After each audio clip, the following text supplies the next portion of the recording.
નાનાથી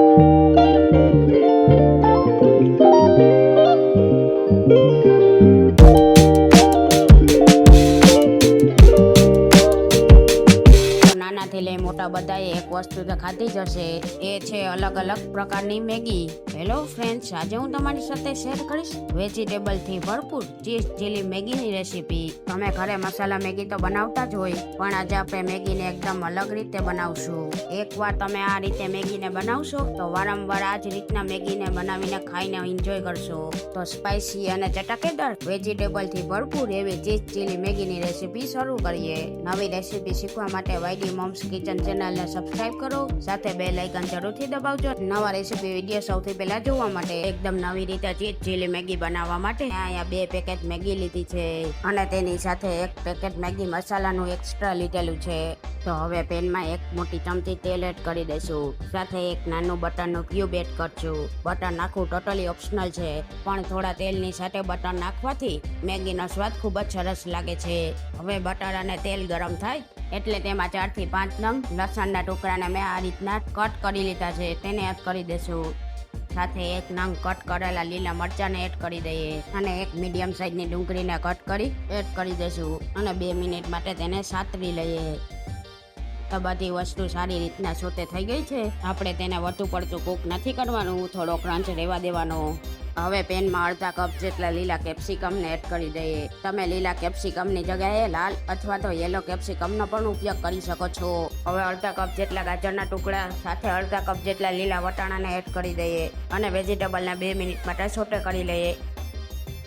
તો 2 મિનિટ પછી વેજીટેબલ થોડા સોતે થઈ ગયા છે. હવે તેમાં 1 મીડિયમ સાઇઝના ટમેટાને કટ કરીને એડ કરી દઈએ અને તેને પણ સોતે કરી લઈએ. તો લગભગ 2 જ મિનિટમાં બધા જ વેજીટેબલ સારી રીતે સોતે થઈ ગયા છે. હવે મસાલામાં 1 પેકેટ એક્સ્ટ્રા મેગી મસાલો એડ કરશું, સાથે 1/4 ટીસ્પૂન ચીલી ફ્લેક્સ, અડધી ચમચી ઓરેગેનો એડ કરી મિક્સ કરી લઈશું અને 1/4 ટીસ્પૂન મરી પાવડર એડ કરી સારી રીતના મિક્સ કરી લેશું. આ બધા જ મસાલા બજારમાં આસાનીથી મળી જતા હોય છે. ઓરેગેનો અને ચીલી ફ્લેક્સ એડ કરવાથી ચીઝ ચીલી મેગીનો સ્વાદ એકદમ સરસ આવે છે.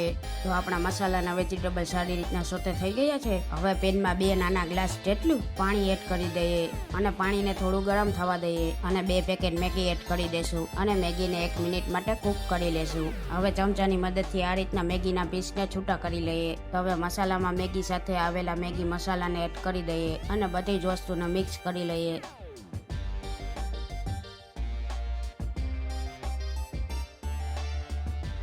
મિક્સ થાય પછી આવે છે એકદમ ઇમ્પોર્ટન્ટ પાર્ટ. હવે ક્રીમી ચીઝ મેગી બનાવવા માટે 2 ચીઝ સ્લાઇડ એડ કરી સારી રીતના મિક્સ કરી લઈએ. તો અહીંયા સારી રીતના મિક્સ થઈ ગયું છે. તો હવે ઉપરથી થોડા ધાણા ભાજીના પાનને સ્પ્રિંકલ કરી લઈએ. તો આપણી એકદમ ક્રીમી ચીઝ છે ને, જોતા જ ખાવાનું મન થઈ જાય એવી ચીઝ ચીલી મેગી તૈયાર થઈ ગઈ છે. હવે ગરમા ગરમ મેગીને સર્વ કરી લઈએ. તો ફક્ત 5 જ મિનિટમાં એકદમ ફટાફટ નવા સ્વાદ સાથે ચીઝ ચીલી મેગી એકવાર ઘરે બનાવીને જરૂરથી ટ્રાય કરજો. નાનાથી લઈ મોટા બધાને ભાવશે. તો બોરિંગ મેગીથી અલગ આ ચીઝ ચીલી મેગીને આજે બનાવો. જો તમને મારી આજની રેસીપી ગમી હોય તો મારા વિડીયોમાં એક લાઈક કોમેન્ટ કરી મારા આ વિડીયોના ફ્રેન્ડ ફેમિલીમાં જરૂરથી શેર કરજો. સાથે મારી ચેનલને સબસ્ક્રાઇબ કરવાનું તો ભૂલશો જ નહીં. તો ફરી મળીશું એક નવી જ રેસીપી સાથે.